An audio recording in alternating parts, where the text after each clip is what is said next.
भिवंडीच्या नवी बस्तीतून 4 वर्षांपूर्वी बेपत्ता झालेल्या एका मुलाच्या हत्येचा गुंता सोडवण्यात पोलिसांना यश आलंय आणि त्यातून जे सत्य समोर आलंय ते बॉलिवूड चित्रपटातल्या एखाद्या कथेला लाजवेल असं आहे। पाहूयात एक विशेष रिपोर्ट। हा आहे भिवंडीचा मौलाना बांगी गुलाम रब्बानी। उत्तराखंडातल्या एका मशिदीमधून त्याला ठाणे पोलिसांनी अटक केली आहे।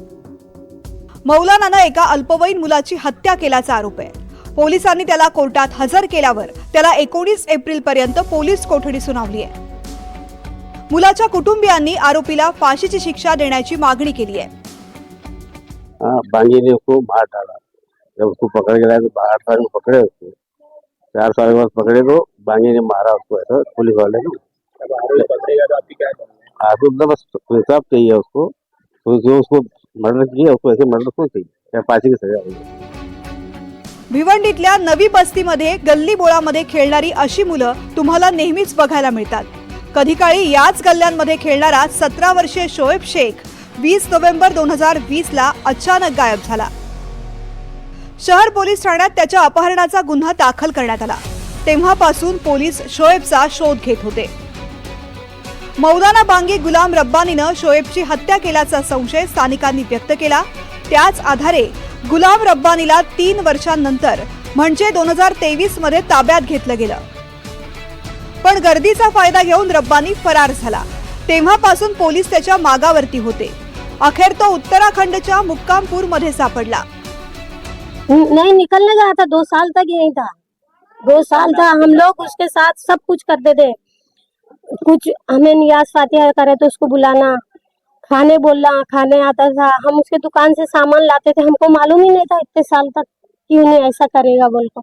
हम सोचते थे हमारा बच्चा गए तो अल्लाह, बहुत बच्चे जाते हैं, कुछ काम का शौक रहा, किधर भी चले जाते हैं वो आएंगे, ऐसा हम सोच को बैठते थे कि आएगा कभी ना कभी। तो बांगी को पकड़े जब तो मालूम पड़ गया कि इन्हें कर बोलता था। आपका हम वहाँ अजमेर शरीफ गए तो आए तक बोला कि शोएब का पता लग गया कि हमें। बोली नहीं बांगी साहब अभी कुछ नहीं पता चला, मालूम नहीं, बस हमारा बच्चा कहीं तो गया होगा, आएगा, बस इतनी आस थी हमें कि आएगा कभी ना कभी उनका बच्चा। रब्बानीच्या चौकशीत धक्कादायक वास्तव पुढे आलं। शोएबचं अपहरण झालं तेव्हा रब्बानी नवी बस्तीमध्ये किराणा दुकान चालवत असे। अपहरणाच्या घटनेनंतर अनेक दिवस रब्बानी याच परिसरात राहत होता। अपहरण करून रब्बानीनं शोएबचं लैंगिक शोषण केलं। शोएबला सोडलं तर तो बोभाटा करेल अशी भीती वाटल्यामुळे रब्बानीनं त्याची हत्या केली। मृतदेहाचे तुकडे करून काही तुकडे कचऱ्यात फेकून दिले। संशय येऊ नये म्हणून त्यानं शोएबचं शीर आणि काही अवयव त्याच्या दुकानातच पुरले। पोलिसांनी या प्रकरणी रब्बानीवर लैंगिक अत्याचार आणि हत्येचा गुन्हा दाखल केलाय। आता यामध्ये अधिक तपास केला असता आपल्याला 2020 ला या आरोपीने मैताची जी बॉडी होती, जो मृतदेह होता, तो त्याच्या भाड्याच्या रूम मध्ये फरशीच्या खाली तो पुरून ठेवला होता। त्याच्यामध्ये आपण अधिक तपास केला। त्याच्या शरीराचे काही अवशेष किंवा त्याच्या हाडांचे काही अवशेष आपल्याला तपासामध्ये मिळालेले आहेत।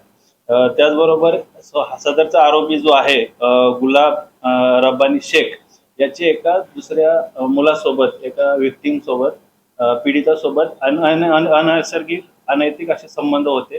त्या अनुषंगानं आरोपीला अशी भीती वाटली की आपला हा जो अनैसर्गिक संबंध आहेत किंवा जो काय प्रकार आहे, गैरप्रकार आहे, त्याची माहिती समाजामध्ये किंवा इतर सगळ्यांना समजेल या भीतीपोटी त्याने या मैताचा किंवा या व्यक्तींचा, पीडिताचा खून केला आहे। रब्बानीनं केलेला खून बॉलिवूड मधील दृश्यम चित्रपटाची आठवण करून देणारा आहे। बांगी रब्बानीनं हा खून का केला याबाबत पोलीस आणखीन तपास करतात। काही स्थानिकांनी रब्बानीचं एका महिलेशी असलेल्या संबंधाचं भांडं फुटू नये म्हणून शोएबचा खून केल्याचं बोललं जात आहे। या हत्येचं खरं कारण शोधून काढण्याचं आव्हान पोलिसांसमोर आहे। भूपेंद्र आंबवणे, NDTV मराठी, भिवंडी।